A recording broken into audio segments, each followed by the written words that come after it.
Nabasag ang katahimikan kasabay ng pagtilapon ng mga piraso ng kristal sa marmol na sahig.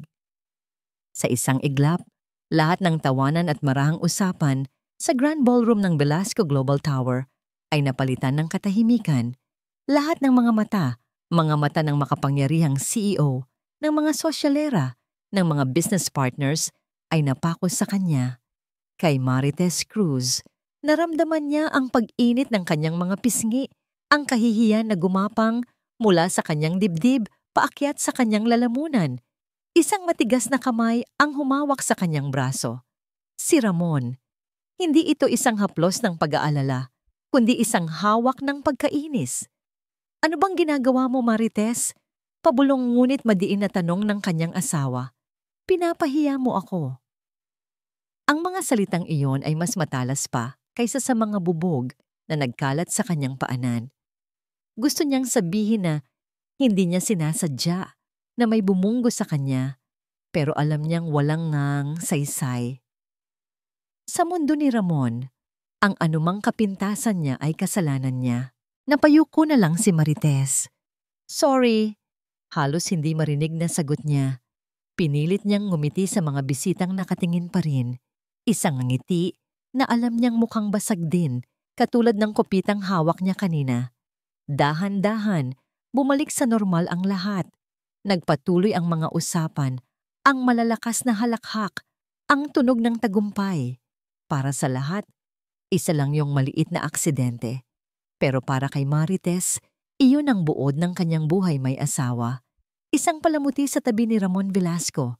Maganda. Tahimik. Ngunit kapag nagkamali, nagiging isang kahihiyan. Ilang taon na nga ba? Ilang taon na siyang anino na lang sa tabi ng nagniningning niyang asawa? Bawat gusali na itinatayo ng Velasco Global, bawat parangal na natatanggap ni Ramon, ay katumbas ng unti-unti niyang paglaho. Hindi na niya matagalan ang mga pekeng ngiti. Kailangan niya ng hangin. Nagpaalam siya sandali kay Ramon, na abala na ulit sa pakikipag-usap sa isang senador at hindi man lang siya tinapunan ng tingin. Dahan-dahan siyang lumayo sa gitna ng pagdiriwang, patungo sa isang pamilyar na lugar. Isang balkonaheng natatanaw ang kumikinang na syudad ng Manila. Dito, sa lamig ng gabi, huminga siya ng malalim. Sinubukan niyang pakalmahin ang kumakabog niyang dibdib. Narinig niya ang pagbukas ng glass door sa likod niya. Inaasahan niyang isa sa mga waiter iyon, ngunit boses ni Ramon ang kanyang narinig.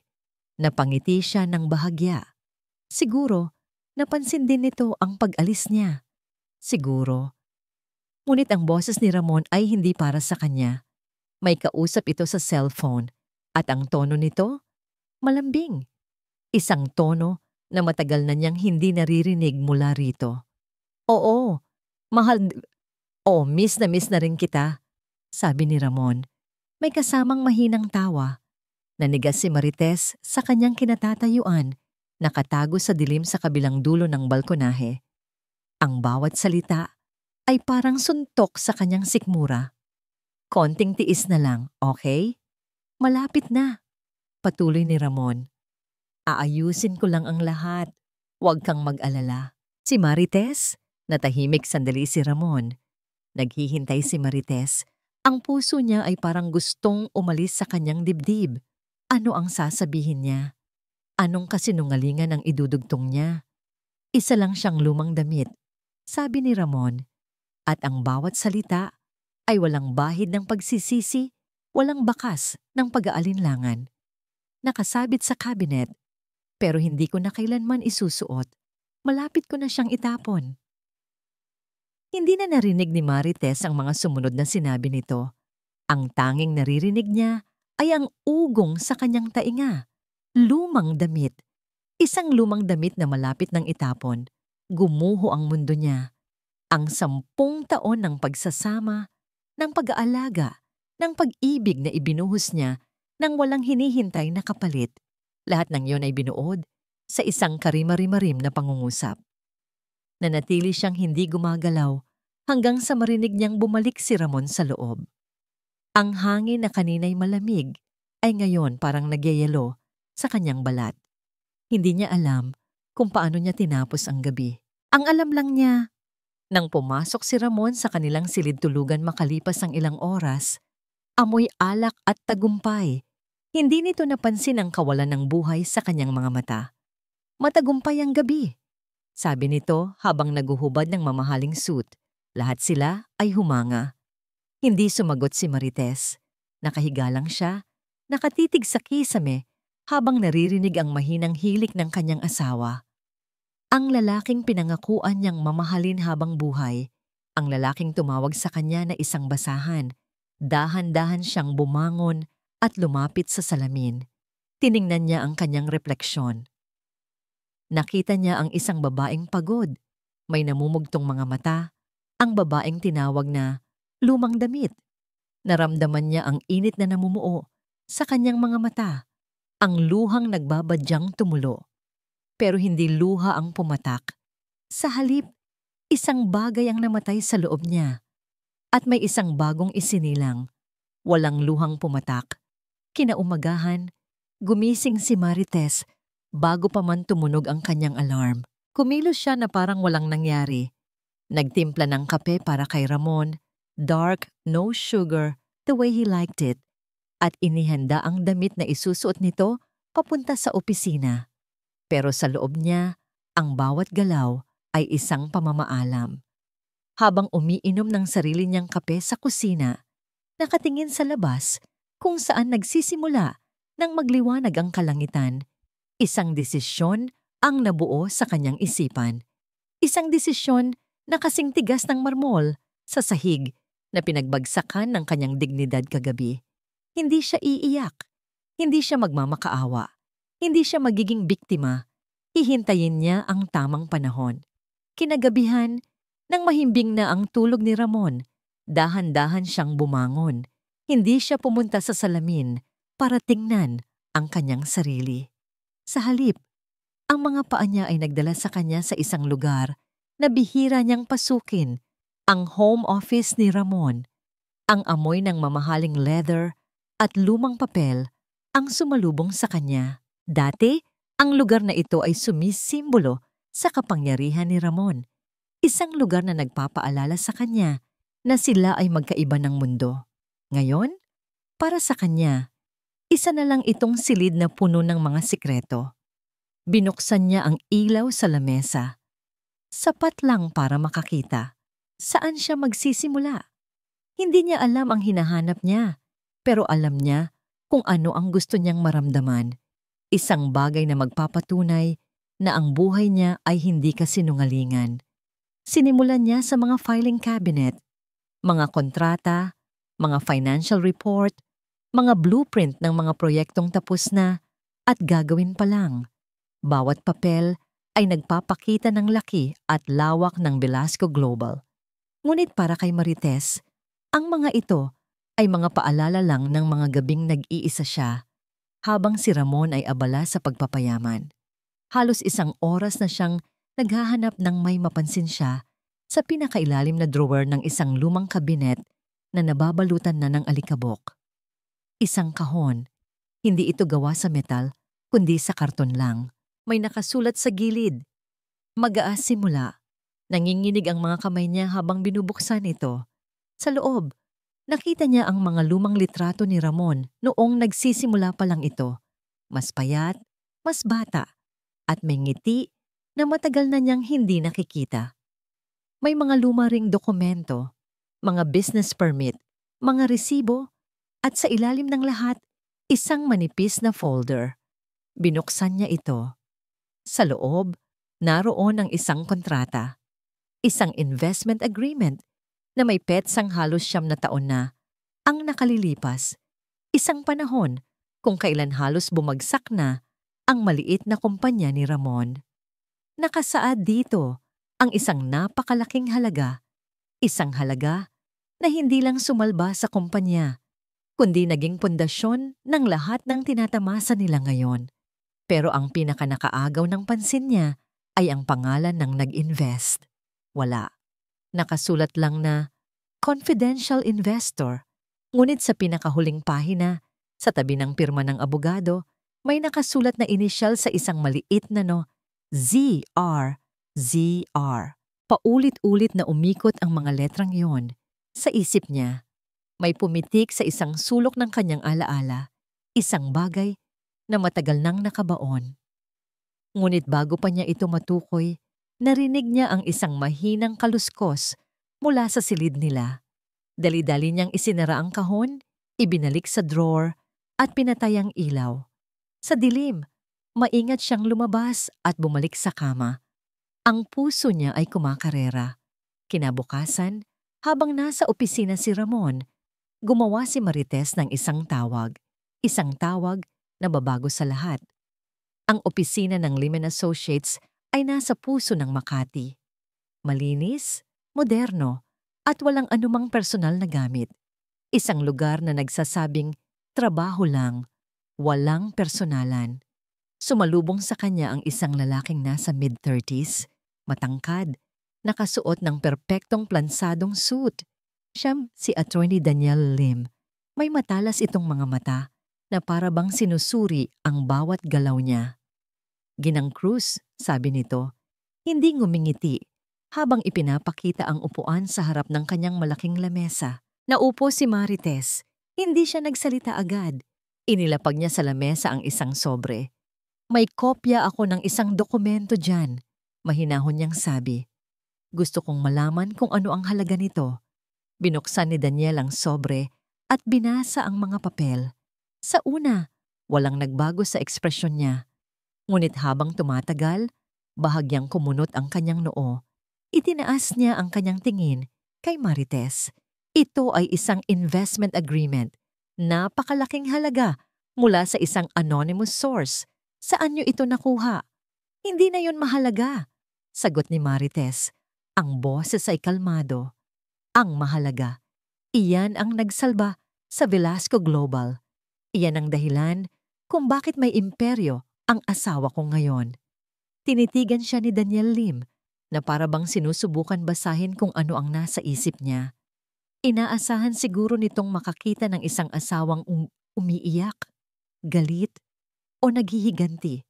Ngunit ang nakita niya ay isang babaeng may malamig na determinasyon sa mga mata. Ginang Cruz, sabi ni Daniel, isinara ang folder. Ano ang gusto niyong gawin sa impormasyong ito? Mag-file ng divorce at gamitin ito para humingi ng mas malaking share sa inyong conjugal properties? Tumingin si Marites diretso sa mga mata ng abogado. Isang matagal na tingin na puno ng kahulugan. Hindi, Mr. Lim. Gusto kong bawiin ang lahat.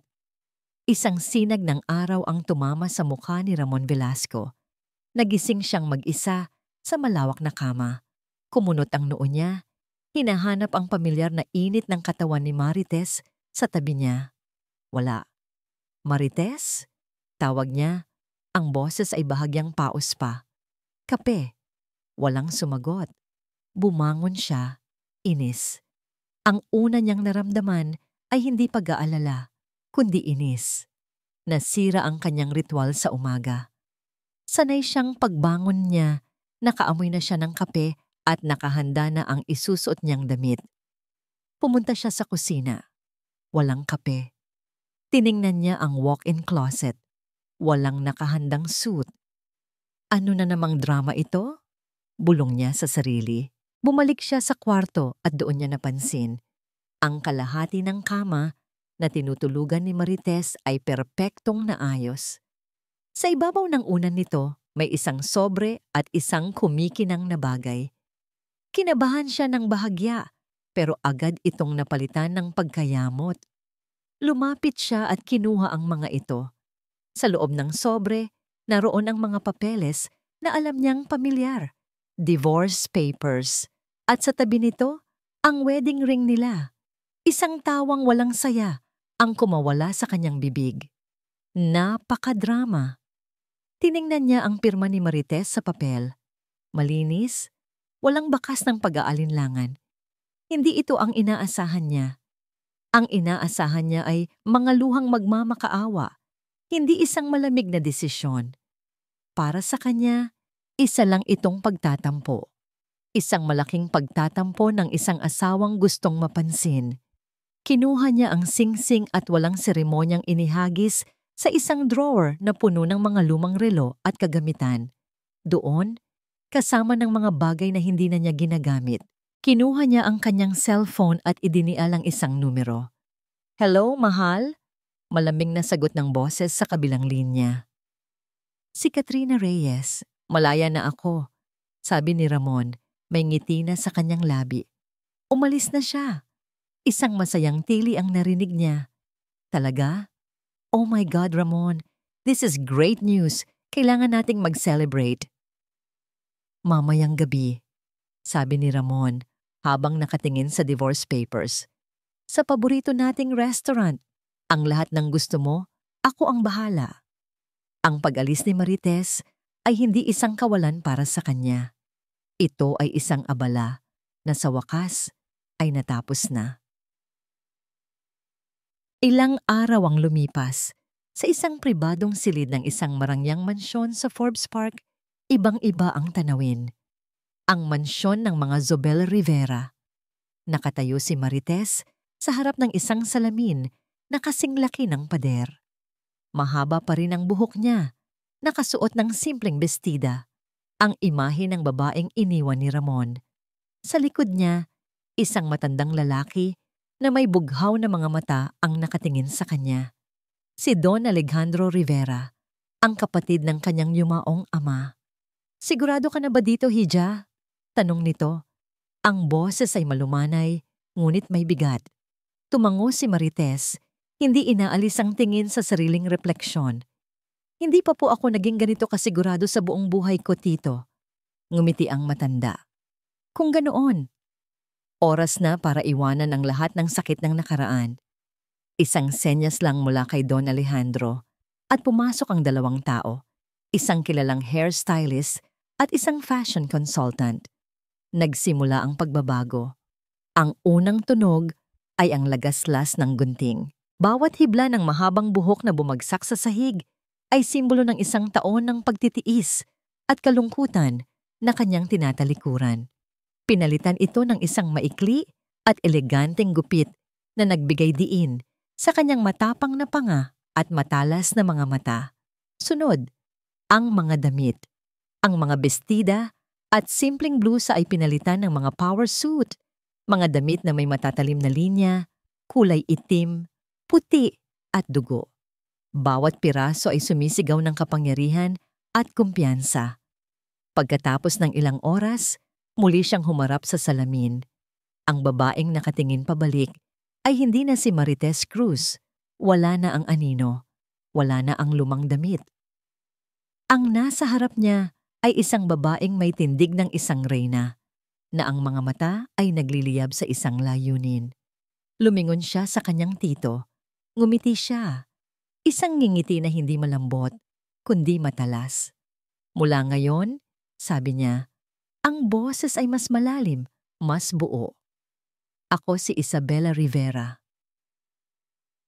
Samantala, sa tuktok ng Velasco Global Tower, nakatanaw si Ramon Velasco sa syudad na para bang pag-aari niya ito. Tagumpay? Iyon ang lasa sa kanyang bibig. Wala nang Marites na nagpapaalala sa kanya ng isang simpleng buhay. Nasa tabi na niya si Katrina, isang palamuti na mas nababagay sa kanyang estado.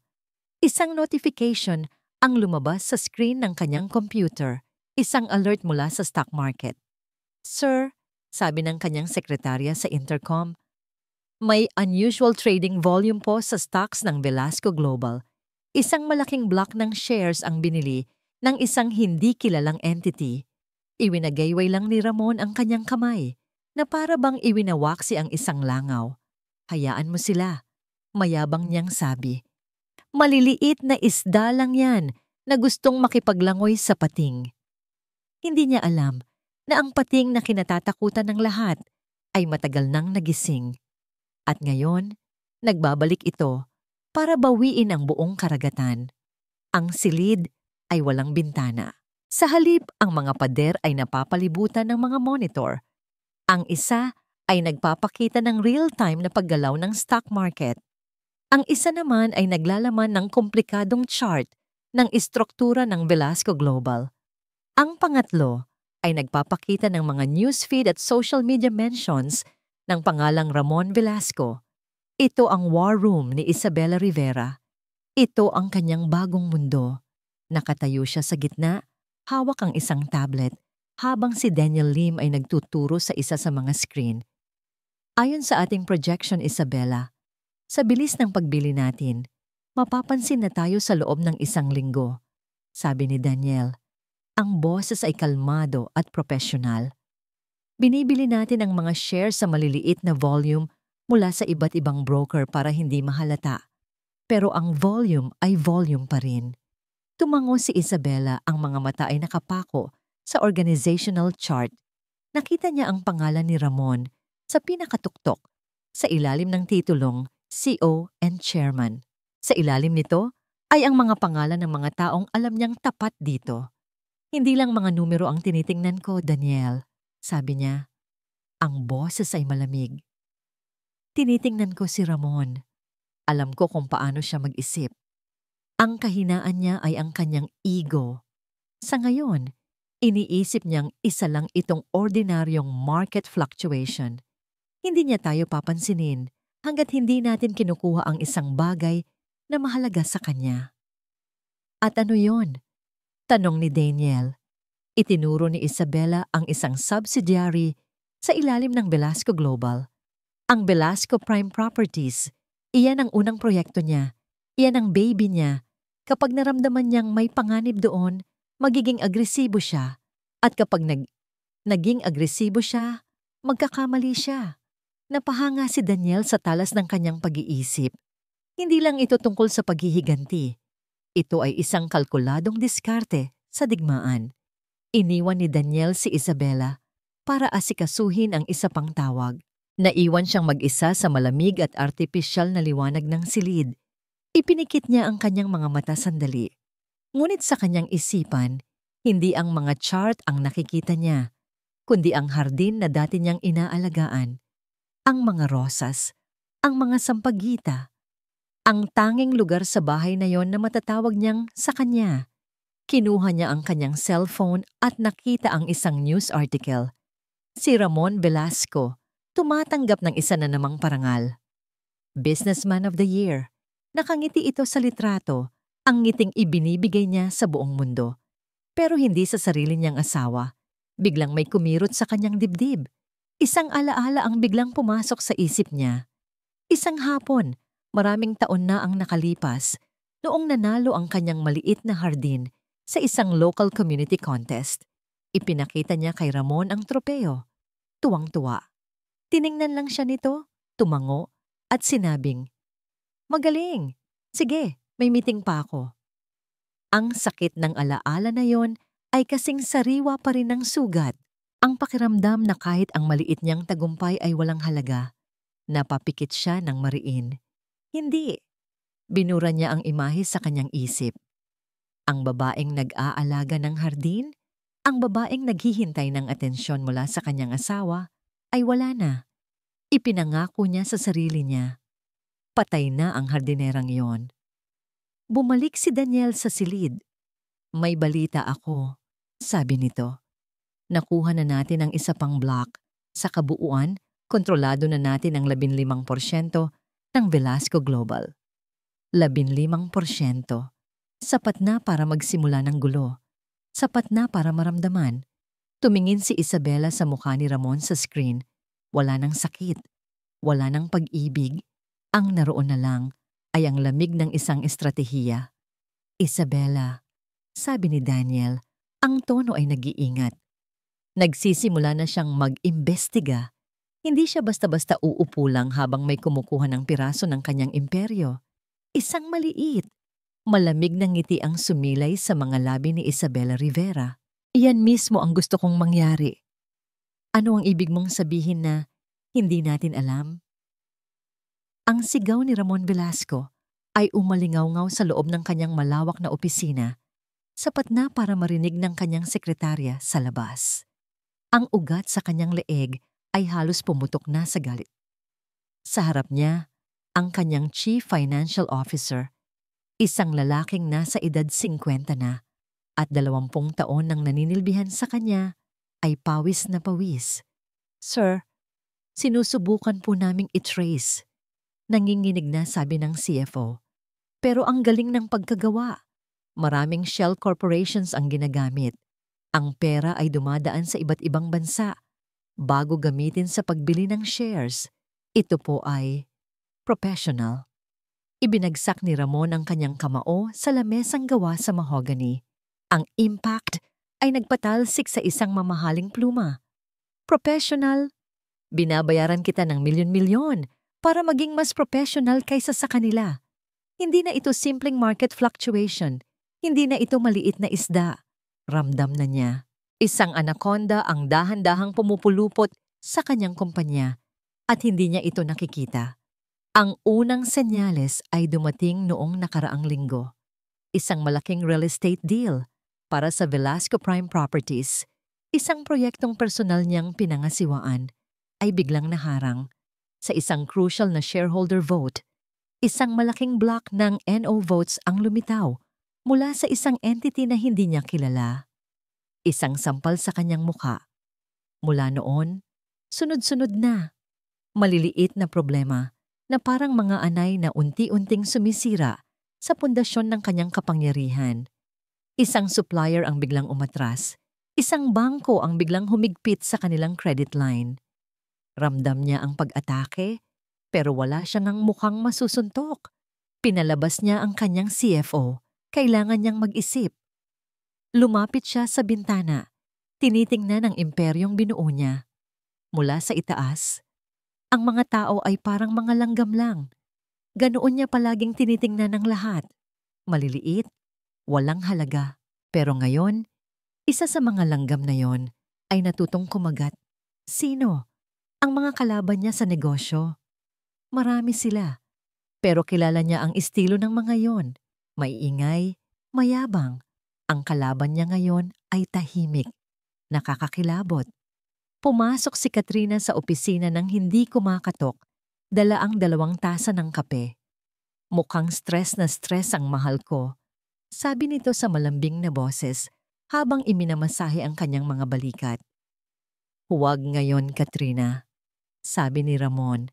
Ang boses ay pagod at iritado. Ano ba kasing problema? It's just business. You're Ramon Velasco. Kaya mo yan, sabi nito, na parang nagpapakalma ng isang bata. Tiningnan niya si Katrina. Maganda. Sexy. Isang perpektong palamuti sa kanyang braso. Ngunit sa mga sandaling tulad nito, napagtanto niya ang pagkakaiba nito kay Marites.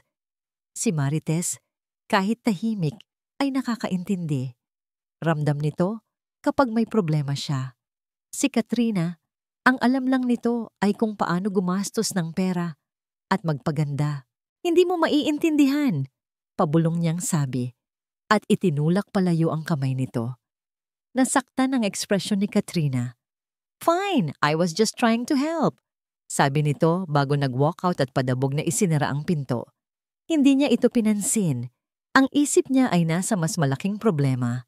Kinuha niya ang kanyang telepono at tinawagan ang isang pribadong investigador. Isang dating pulis na may kaduda-dudang reputasyon pero magaling sa trabaho nito.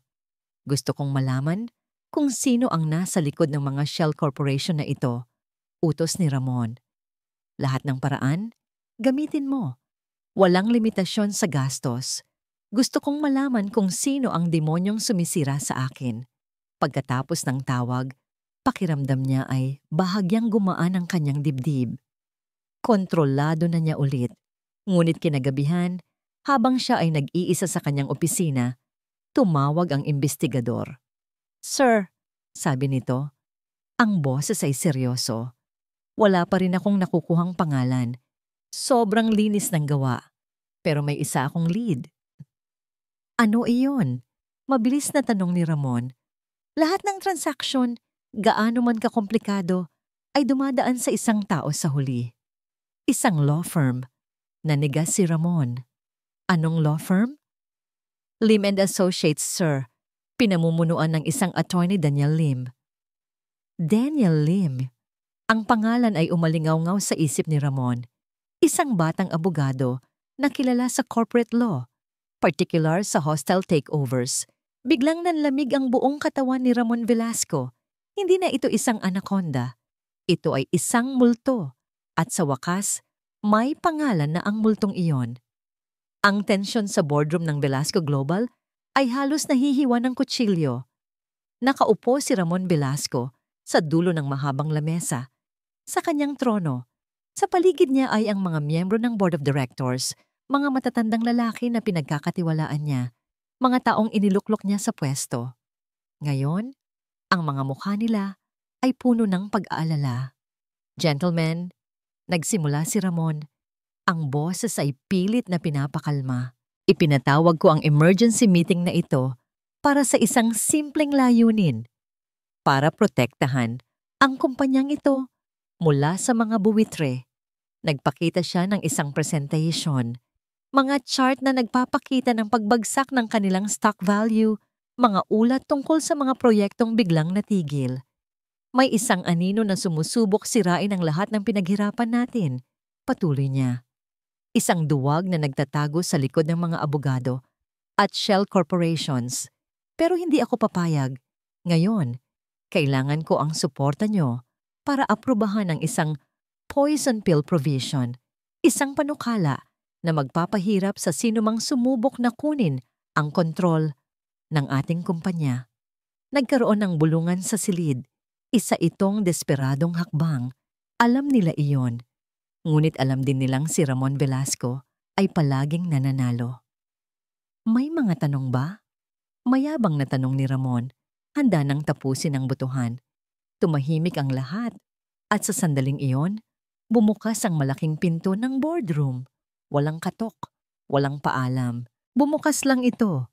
Ang unang pumasok ay si Attorney Daniel Lim. Nakasuot ng itim na suit, dala ang isang leather briefcase. Ang kanyang presensya pa lang ay nagdulot na ng pagkabigla sa mga miyembro ng board.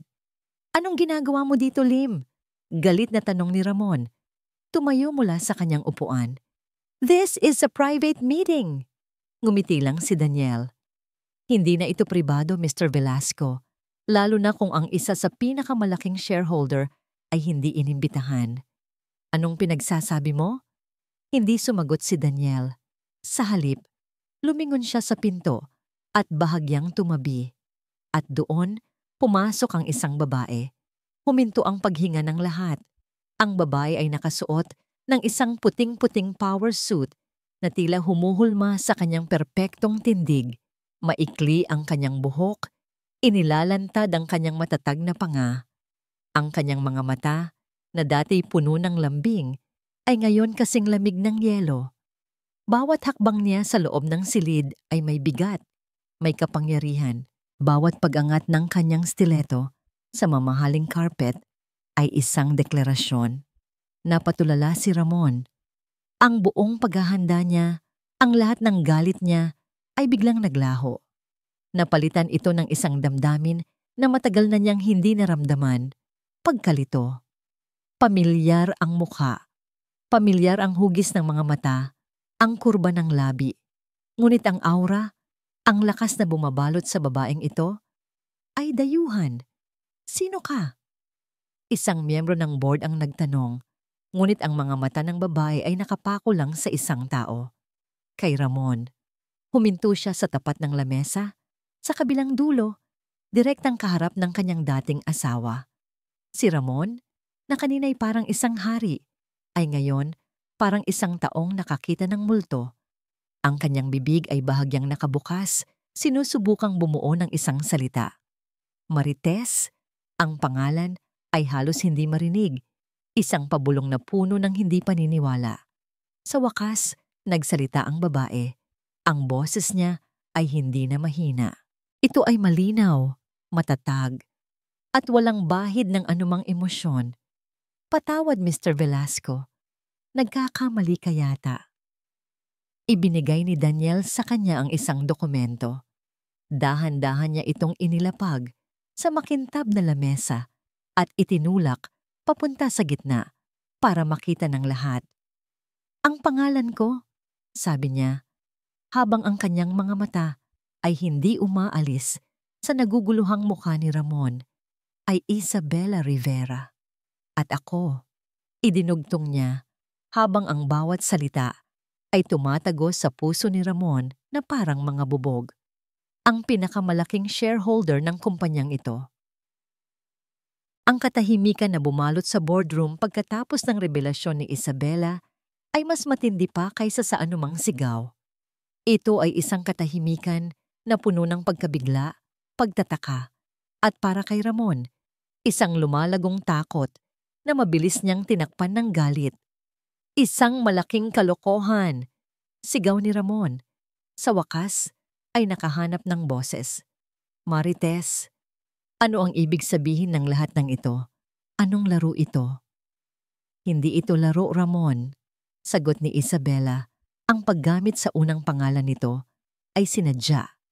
Isang paalala ng kanilang nakaraan na ngayon ay ginagamit niyang sandata. Ito ay negosyo. At sa negosyong ito, ako ang may hawak ng alas. Ang meeting ay biglang natapos sa gulo. Sa mga sumunod na araw, ang balita ay kumalat na parang apoy sa mundo ng korporasyon. Ang dating asawa ni Ramon Velasco, na inakala ng lahat na isang simpleng may bahay, ay biglang lumitaw bilang si Isabela Rivera, isang makapangyarihang manlalaro. Ang Velasco Global ay naging isang battlefield, ngunit si Isabela, sa kabila ng kanyang paunang tagumpay, ay nakaramdam ng bigat. Araw-araw, kailangan niyang harapin ang mga alaala. Bawat dokumento ng kumpanya na kanyang pinag-aaralan ay may pirma ni Ramon.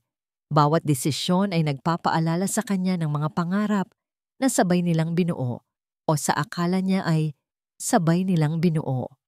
Ayos ka lang?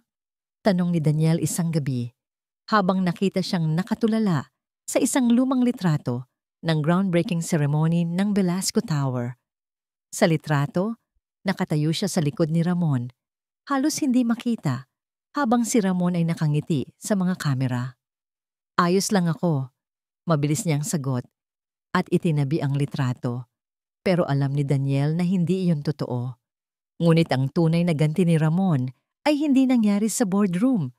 Nangyari ito sa lugar kung saan siya pinakamalakas, sa putikan. Isang umaga, nagising si Isabela sa isang tawag mula kay Daniel. Buksan mo ang TV, buksan mo ang internet, kahit saan. Nanginginig niyang sinunod at ang kanyang nakita ay nagpaguho sa kanyang mundo sa pangalawang pagkakataon. Ang mga headline ay brutal. Ang madilim na nakaraan ni Isabela Rivera mula sa isang cabaret singer, naging manggaganso. Paano niloko ni Marites Cruz ang bilyonaryong si Ramon Velasco? Ang mga artikulo na malinaw na bayad at may iisang source ay naglalaman ng mga detalye ng kanyang buhay bago niya makilala si Ramon. Pinalabas siyang isang babaeng mahirap at desperada, isang gold digger na may kaduda-dudang moralidad, na ginamit lang ang kabaitan ni Ramon para umangat sa buhay. May mga pekeng litrato, may mga pekeng testimonya mula sa mga kakilala niya noon. Ito ay isang character assassination na perpektong isinagawa. Tinumbok nito ang kanyang pinakamalaking kahinaan, ang kanyang nakaraan na hindi kilala ng publiko. Ang mga taon bago siya ampunin ng mga krus, ang mga taon na kahit siya ay pilit na kinakalimutan. Ginagamit ito ni Ramon laban sa kanya. Sunod-sunod na pumasok ang mga tawag. Mula sa kanyang pamilyang Rivera, mula sa mga miyembro ng board na nagsisimula ng magduda. Ang babaeng nagpakilalang isang makapangyarihang Rivera ay biglang naging isang babaeng may maruming nakaraan. Napaupo si Isabela sa sahig ng kanyang war room, napapalibutan ng mga screen na ngayon ay nagpapakita ng kanyang sariling kahihiyan. Ang kumpiyansa na maingat niyang binuo ay unti-unting gumuho. Naramdaman niya ulit ang pakiramdam na yon, ang pakiramdam ng pagiging maliit, ng pagiging hinuhusgahan. Ito ang eksaktong pakiramdam na ibinibigay sa kanya ni Ramon sa loob ng 10 taon. Pumasok si Daniel sa silid. Ang mukha ay puno ng pag-aalala. Isabela, huwag kang maniwala sa mga yan. Alam nating lahat na kasinungalingan ito. Pero epektibo, Daniel. Sabi ni Isabela, ang boses ay basag. Epektibo. Sinisira niya ako sa paraang hindi kayang ayusin ng pera o kapangyarihan. Inaatake niya kung sino ako. Sa unang pagkakataon, mula noong siya ay naging si Isabela, naramdaman niya ang pagnanais na sumuko. Para saan pa ang lahat ng ito? Kahit manalo pa siya, ang dungis na ito ay mananatili na. Tumunog ang kanyang personal na telepono, isang numero na hindi nakarehistro. Sinagot niya, "Kumusta, Marites?" Ang boses ni Ramon, puno ng panunuya at tagumpay. "Nagustuhan mo ba ang sorpresa ko? Sabi ko naman sa'yo, isa ka lang basahan at ang mga basahan nababagay lang sa putikan." Hindi nakasagot si Isabela. "May alok ako sa'yo." Patuloy ni Ramon, "Ibebenta mo sa akin ang lahat ng shares mo sa mababang halaga. Bilang kapalit ititigil ko ang lahat ng ito. Makakaalis ka ng tahimik. Kung hindi, sisiguraduhin kong kahit ang mga Rivera ay itatakwil ka. Isipin mo, Isabela, ano ang mas mahalaga sa'yo? Ang paghihiganti o ang pangalan mo?" Ibinaba ni Ramon ang tawag. Naiwan si Isabela, hawak ang telepono, nakikinig sa katahimikan. Ang alok ni Ramon ay isang laso na nakabalot sa isang regalo. Ang pag-urong ay nangangahulugan ng pagkatalo. Ang pagpapatuloy ay nangangahulugan ng posibleng pagkasira ng lahat. Sa sandaling iyon, naramdaman ni Isabela Rivera na siya ay talo na. Isang buong gabi, hindi natulog si Isabela. Nakaupo siya sa dilim ng kanyang war room. Ang mga screen na kanina'y puno ng kanyang kahihiyan ay ngayon naka-off. Ang tanging liwanag ay nagmumula sa buwan sa labas. Sa katahimikan, hindi ang mga kasinungalingan ni Ramon ang kanyang naririnig, kundi ang sarili niyang mga takot. Paano kung tama siya? Paano kung, sa kaibuturan, isa pa rin siyang Marites Cruz na naghahanap ng pag-apruba? Paano kung ang pagiging Isabela Rivera ay isa lamang maskara na anumang oras ay maaring mahubad? Kinabukasan, pumasok si Daniel sa silid, dala ang isang tasa ng kape. Nakita niya ang hindi natulog na si Isabela. Inaasahan niyang makita itong talunan, ngunit ang nakita niya ay isang bagay na iba. Ang mga mata ni Isabela ay may bakas ng pagod. Oo, pero wala na ang pagdududa. Napalitan ito ng isang mapanganib na kalinawan. "May desisyon na ako," sabi ni Isabela. Ang boses ay kalmado, ngunit may bigat na parang bakal. "Anong gagawin mo?" Nag-aalalang tanong ni Daniel.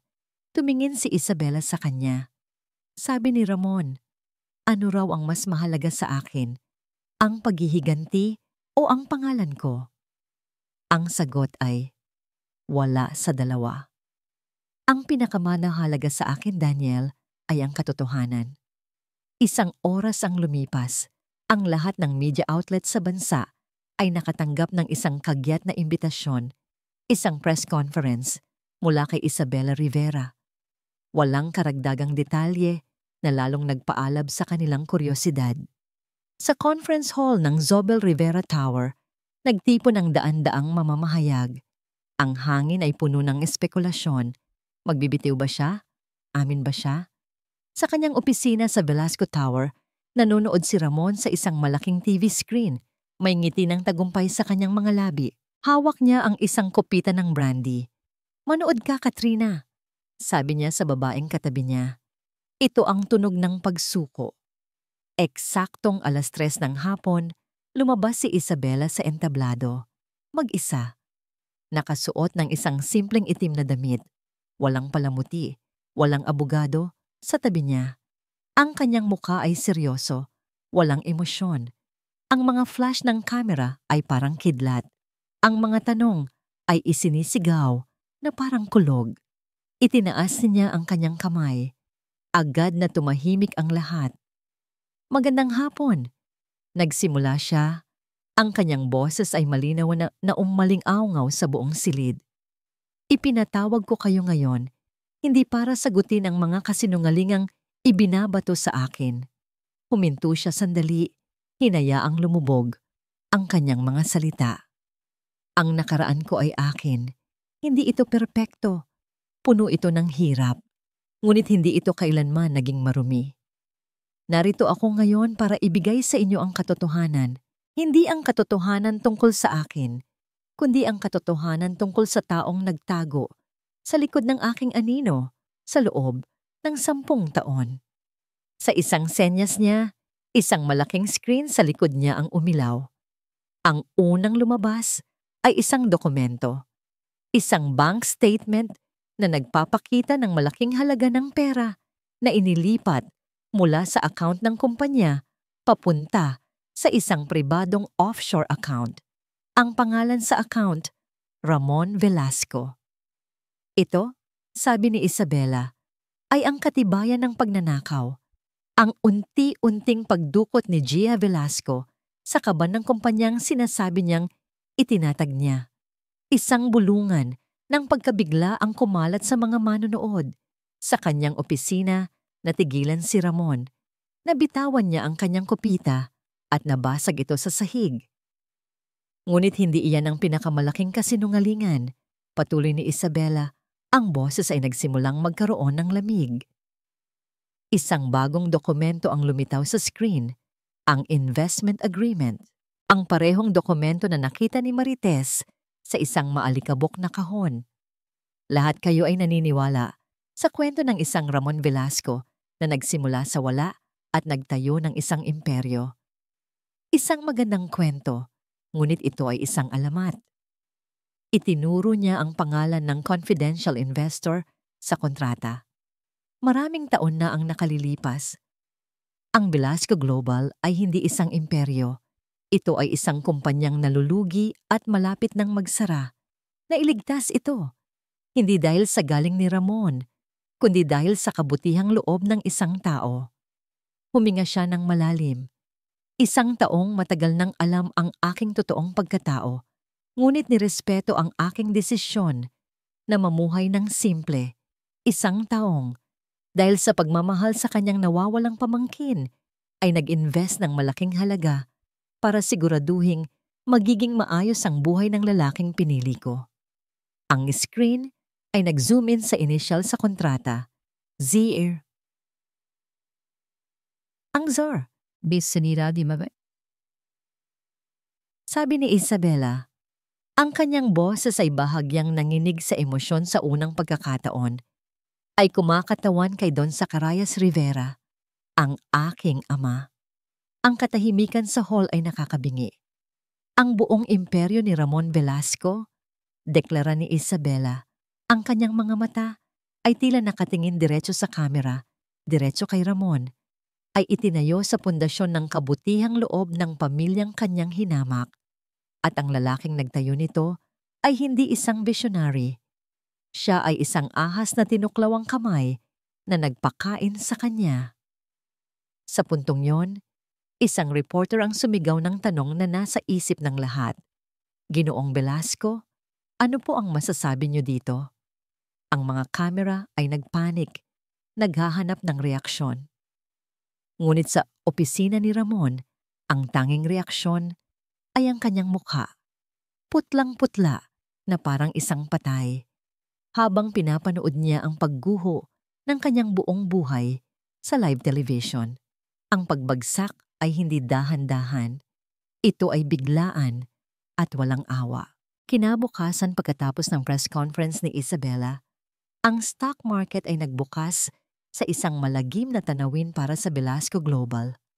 Ang mga presyo ng kanilang shares ay bumulusok pababa na parang isang batong inihagis mula sa tuktok ng gusali.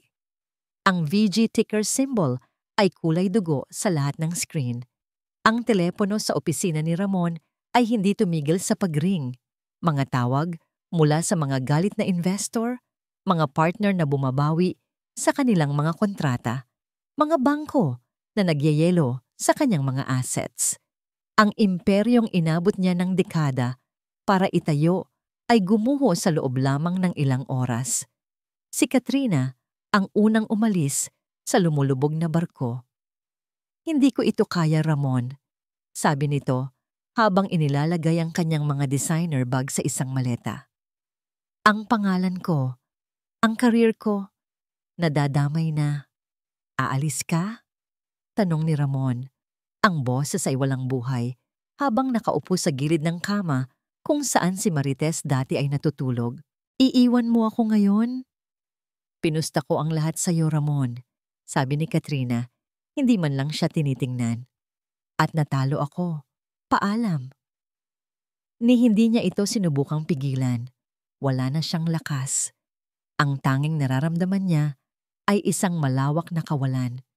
Ang mga sumunod na araw ay isang bangungot.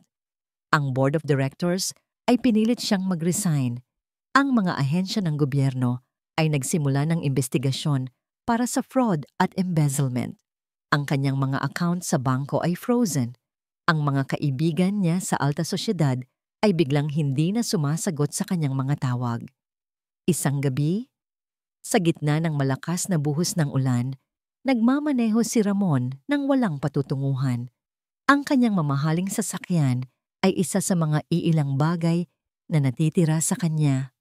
Dinala siya ng kanyang mga gulong sa isang pamilyar na lugar, ang mansyon ng mga Rivera. Basang-basa sa ulan na parang isang pulubi, pinindot niya ang doorbell. Matagal bago ito bumukas. Nakatayo roon si Isabela, nakasuot ng isang simpleng sutlang roba. Nasa likod niya ang liwanag ng mansyon habang si Ramon ay nasa dilim ng ulan. Ang eksena ay isang perpektong representasyon ng kanilang mga mundo. Anong ginagawa mo dito? Tanong ni Isabela.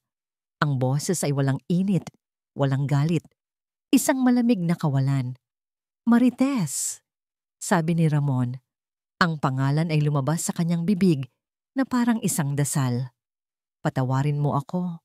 At doon, sa harap ng babaeng minsan niyang tinawag na lumang damit, lumuhod si Ramon Velasco. Ang makapangyarihang CEO, ang hari ng kanyang mundo, ay nakaluhod sa putikan. Ang kanyang mga luha ay humahalo sa tubig ulan. Nagkamali ako. Humihikbi niyang sabi. Alam ko, nabulag ako sa pera, sa kapangyarihan.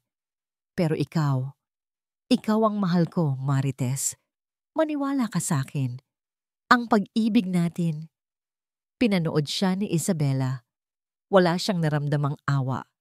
Wala ring kasiyahan. Ang tanging naramdaman niya ay isang malungkot na pagtatapos. Ang lalaking nasa harap niya ay hindi na ang Ramon na minahal niya. At siguradong hindi na rin ang Ramon na kinamuhian niya. Isa na lang siyang estranghero. Isang paalala ng isang buhay na matagal na niyang iniwan. Ramon, tumayo ka. Mahinahon niyang sabi. Pinapahiya mo lang ang sarili mo. Hindi! Hindi ako tatayo hanggat hindi mo ako pinapatawad. Sigaw niya. Alalahanin mo ang mga pinagsamahan natin, Marites. Ang pag-ibig. Humakbang palapit si Isabela. Ang ulan ay bahagyang bumaba sa salaylayan ng kanyang roba. Tumingin siya pababa sa nagmamakaawang mukha ni Ramon. At sa huling pagkakataon, nagsalita siya. Hindi bilang si Isabela Rivera, ang CEO, kundi bilang si Marites Cruz, ang babaeng kanyang sinaktan. Ang pag-ibig ay hindi kayang iligtas ang isang taksil. Tanging katotohanan lang ang kayang tumapos dito. Tinalikuran niya ito at dahan-dahang isinara ang malaking pinto. Ang huling tunog na narinig ni Ramon ay ang malakas na pag-click ng lock na nagsasara hindi lang ng isang pinto, kundi ng isang buong kabanata ng kanilang buhay. Naiwan siyang nakaluhod sa gitna ng ulan, mag-isa. Talo. 6 na buwan ang lumipas. Ang pangalang Velasco Global ay isa na lamang alaala, isang babala sa mundo ng negosyo tungkol sa kapalaluan at pagkakanulo. Pinalitan ito ng Rivera Legacy Holdings, isang bagong pangalan, isang bagong pamunuan, isang bagong pilosopiya. Nakatayo si Isabela Rivera sa bintana ng dati opisina ni Ramon. Ngunit ngayon, iba na ang itsura nito. Pinalitan niya ang madilim at mabibigat na muebles ng mas magaan at modernong disenyo. Mas marami ng halaman, mas bukas, mas may buhay. Hawak niya ang isang tablet, tinitingnan ang isang maliit na balita Sa isang business website, Ramon Velasco, sinentensyahan ng 10 taong pagkakakulong dahil sa economic sabotage at fraud. Tinitigan niya ang pangungusap na yon ng matagal. Walang galit, walang saya. Tanging isang pakiramdam ng pagsasara ng isang aklat. Tapos na. Malalim yata ang iniisip mo. Lumingon siya. Nakasandal sa pinto si Daniel Lim. Hindi na nakasuot ng formal na suit, kundi isang simpleng polo shirt lang. May dala siyang 2 tasa ng kape. Ngumiti si Isabela, isang tunay na ngiti na umaabot sa kanyang mga mata. Iniisip ko lang kung gaano kabilis magbago ang lahat. Inabot ni Daniel sa kanya ang isang tasa. Ang mga bagay na dapat magbago ay nagbabago. At ang mga bagay na dapat manatili ay nananatili. Tumingin sila pareho sa labas, sa abalang syudad sa ibaba. Hindi na sila nag-usap tungkol sa trabaho, sa stocks, o sa mga kontrata. May naaalala ka pa ba sa dagat, Isabela? Biglang tanong ni Daniel. Nagulat si Isabela sa tanong. Ang dagat? Oo naman. Noong bata ako, malapit kami sa dagat. Gusto mo bang bumalik? Tanong ni Daniel, ang mga mata ay seryoso. Hindi bilang CEO, hindi bilang Rivera, kundi bilang ikaw lang. Kinahapunan, dinala sila ng sasakyan ni Daniel sa isang tahimik na beach sa Batangas. Walang mga turista, tanging ang puting buhangin, ang asul na tubig, at ang papalubog na araw. Naglakad sila sa dalampasigan, nakayapak, habang ang mga alon ay marahang humahalik sa kanilang mga paa. Salamat, Daniel, sabi ni Isabela. Ang boses ay mahina. Sa lahat. Wala iyon, sagot ni Daniel. Huminto sila sa paglalakad. Humarap siya kay Isabela. Noong una tayong nagkita, sabi ni Daniel, nakita ko sa iyo ang isang babaeng nasaktan pero determinado. Habang tumatagal, nakita ko ang isang leader, isang strategist, isang reyna. Pero ang babaeng pinakagusto kong makilala, patuloy niya, habang dahan-dahang inaabot ang kamay ni Isabela, ay iyong nasa ilalim ng lahat ng iyon. Iyong babaeng nag-aalaga ng hardin, iyong babaeng simpleng nangangarap. Naramdaman ni Isabela ang init ng kamay ni Daniel, isang init na hindi posesibo, kundi nagbibigay sigla. Minahal kita, Isabela, hindi dahil sa kapangyarihan mo o sa pangalan mo, sabi ni Daniel. Ang boses ay puno ng sinseridad. Minahal kita dahil sa tapang mo. Sa kabila ng lahat ng sakit, pinili mong maging tama, hindi maging masama. Isang butil ng luha ang pumatak mula sa mata ni Isabela.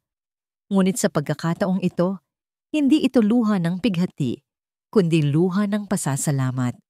Sa loob ng maraming taon, ang pagmamahal para sa kanya ay nangangahulugang pagkawala ng sarili. Ngayon, natagpuan niya ang isang pag-ibig na tumutulong sa kanyang buuin muli ang kanyang pagkatao. Hindi siya sumagot. Sa halip, hinigpitan niya ang hawak sa kamay ni Daniel at ngumiti. Habang pinapanood nila ang araw na tuluyang lumubog sa abot tanaw, naramdaman ni Isabela ang isang kapayapaan na matagal na niyang hindi naramdaman. Ang paghihiganti ay hindi nagdulot sa kanya ng kaligayahan. Ang kapangyarihan ay hindi nagpunan sa kanyang kakulangan. Ang nagpagaling sa kanya ay ang pagpapatawad, hindi para kay Ramon, kundi para sa sarili niya. At ang tapang na buksan muli ang kanyang puso. Nalaman niya na ang tunay na lakas ay hindi nasusukat sa kung gaano karaming imperyo ang kaya mong pabagsakin, kundi sa kung paano mo itinatayo muli ang iyong sariling buhay mula sa mga guho at natututong magmahal muli. At sa tabi ni Daniel, sa ilalim ng kulay kahel na kalangitan, handa na si Isabela para sa isang bagong simula.